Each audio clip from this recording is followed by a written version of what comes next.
Duyufur Rahman, Duyufur Rasulillah sallallahu alaihi wasallam, Bapak Ibu sekalian, kita sudah ada di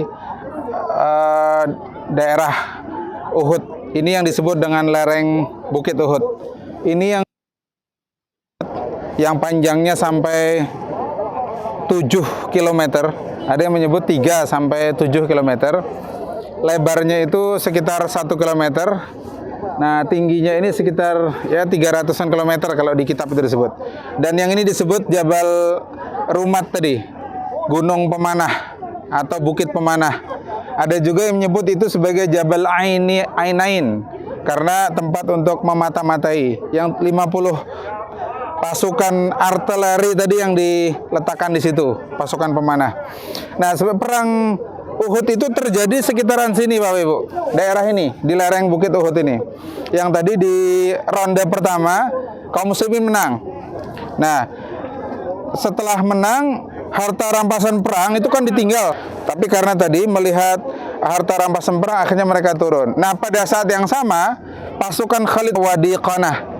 Nah, dari situ dia muter, mengelilingi Jabal Rumah, memutar ini. Nah, kaum muslimin sedang berebut harta rampasan perang di sini, dipukul dari samping oleh pasukannya Khalid bin Walid. Bisa dibayangkan 10 syuhada Uhud yang kemudian dimakamkan di sini. Nah, tadi yang disebutkan adalah paman Nabi, namanya Hamzah bin Abdul Muthalib. Gelar beliau itu Asadullah, singanya Allah. Gelar beliau itu Asadu Rasulillah, singanya Rasulullah SAW. Gelar beliau adalah Sayyidus Syuhada, pemimpinnya orang-orang yang mati syahid. Nanti kita mengucap salam kepada beliau. Jadi ucapan Assalamualaikum ama Rasulillah, Assalamualaikum ya Asadallah, Assalamualaikum ya Asada Rasulillah, Assalamualaikum ya Sayyidas Syuhada. Karena beliau pemimpin orang-orang yang mati syahid. Kenapa beliau digelari pemimpin mati syahid? Tadi sudah disebut oleh Ustaz Hamdi. Karena kondisi beliau itu sangat menyedihkan, mengenaskan, Bapak Ibu. Ada budak yang dibayar oleh Hindun, dia tidak ikut perang, khusus mengincar Hamzah, Sayyidina Hamzah. Jadi dari tempat tersembunyi dia mengincar, menombak Sayyidina Hamzah. Jadi tidak jantan, harusnya kan perang itu berhadapan-hadapan, tapi dia sembunyi khusus untuk mengincar Sayyidina Hamzah. Kemudian tubuh beliau diambil jantungnya, dipotong ini kupingnya, telinganya, kondisinya sangat mengenaskan. Makanya Nabi menyebutkan beliau sebagai Sayyidus Syuhada. Nah, Bapak Ibu pengen nggak jadi Sayyidus Syuhada seperti Hamzah? Pengen tidak? Ada, Bapak Ibu, pahalanya Nabi menyebutkan pahalanya itu setara dengan Sayyidus Syuhada Hamzah. Nah, dalam satu hadis riwayat Ahmad, Nabi menyebutkan Sayyidus Syuhada Hamzah bin Abdul Muthalib, pemimpin para orang-orang yang mati syahid adalah Hamzah bin Abdul Muthalib. Tapi ada yang pahalanya setara dengan Sayyidus Syuhada. Siapa? Wa rajulun qama ila imamin jairin wa amarahu wa nahahu wa qatalahu. Orang yang berdiri menasihati pemimpin yang zalim, pemimpin yang tidak memenuhi hak rakyatnya, dia memerintahkan, dia melarang, lalu dibunuh oleh pemimpin itu. Nabi sebutkan itu pahalanya seperti Sayyidus Syuhada. Nah, di 70 syuhada ini ada tadi disebut namanya Mus'ab bin Umair. Siapa Mus'ab bin Umair? Mus'ab bin Umair itu orang yang dikirim Rasulullah, ya, sebelum hijrahnya Rasulullah, sampai akhirnya penduduk Madinah lebih 70-an masuk Islam.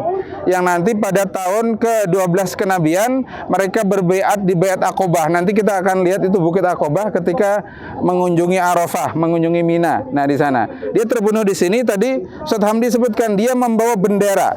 Bendera itu tertulis La ilaha illallah Muhammadur Rasulullah. Itu bendera tauhid. Jadi sejak dulu itu sudah ada, Bapak Ibu. Jadi bukan bendera ormas tertentu itu, tapi bendera Rasulullah. Nah, Bapak Ibu bisa bayangkan dalam perang orang yang bawa bendera itu pasti orang yang paling ditarget, paling dicari, betul tidak? Nah, ketika itulah maka tangan kanannya Mus'ab bin Umair terputus karena pegang bendera tangan kanan. Kemudian dipindah ke tangan kiri, terputus juga. Lalu beliau dekap dengan sisa tangan beliau, itu pun kemudian terputus. Hingga akhirnya beliau menemukan syahidnya. Dan beliau meninggal dalam keadaan hanya memiliki selembar kain yang kalau ditarik ke kaki terlihat kepalanya, kalau ditarik ke kepala terlihat kakinya. Dan dalam keadaan seperti itulah dia dimakamkan di sini, Bapak Ibu. Nah, lalu terakhir kami ingin cerita, dulu makamnya itu tidak persis di situ, tapi agak ke sini. dekat lembah ini.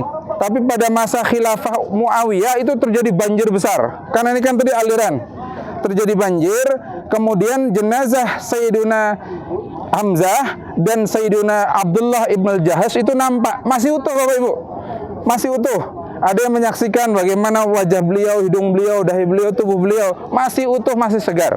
Nah, itulah Allah berjanji menjaga wali-walinya, termasuk menjaga sahabat-sahabat Nabi Shallallahu Alaihi Wasallam. Tanah tidak Allah izinkan untuk menguraikan tubuh waliullah termasuk sahabat Nabi, apalagi jenazah Rasulullah Shallallahu Alaihi Wasallam. Lalu akhirnya dipindah ke situ. Nah, nanti kita sama-sama. Oh, satu lagi perlu kami sampaikan. Ini Bukit Uhud. Nabi pernah bersabda, kata Nabi, man shalla ala janazatin, siapa yang sholat mensolati satu orang jenazah, falahu qiratun, maka dia mendapatkan pahala satu qirat. Sahabat nanya, apa itu satu qirat ya Rasulullah? Kata Nabi, mithlul Uhud, seperti Bukit Uhud.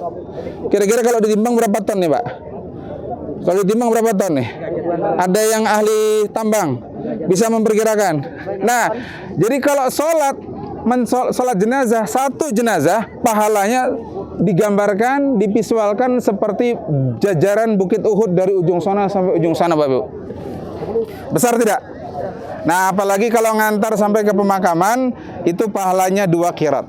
Nah, alhamdulillah kita di Masjid Nabawi, di Masjid Haram, 5 waktu kita mensolatkan jenazah. Yang disolatkan bukan cuma satu jenazah, disebutkan amwat, itu artinya banyak jenazah. Mudah-mudahan kita mendapatkan berkirat-kirat pahala karena sholat jenazah. Amin Allahumma amin. Oh, ada lagi satu Bapak Ibu. Ketika diserang oleh pasukan Khalid bin Walid, Nabi itu diamankan ke daerah situ.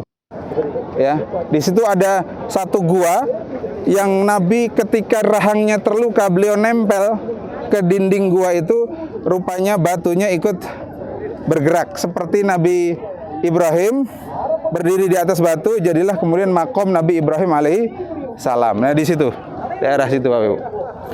Nah, mudah-mudahan dengan perjalanan hari ini kita mendapatkan syafaat dari Rasulullah, mendapat syafaat dari syuhada Uhud. Mudah-mudahan doa-doa kita, hajat kita dikabul oleh Allah Subhanahu wa taala. Mari kita tutup sama-sama dengan menyampaikan salam kepada Sayyidus Syuhada dan Syuhada Uhud Bapak Ibu. Mari, Bapak, bismillah.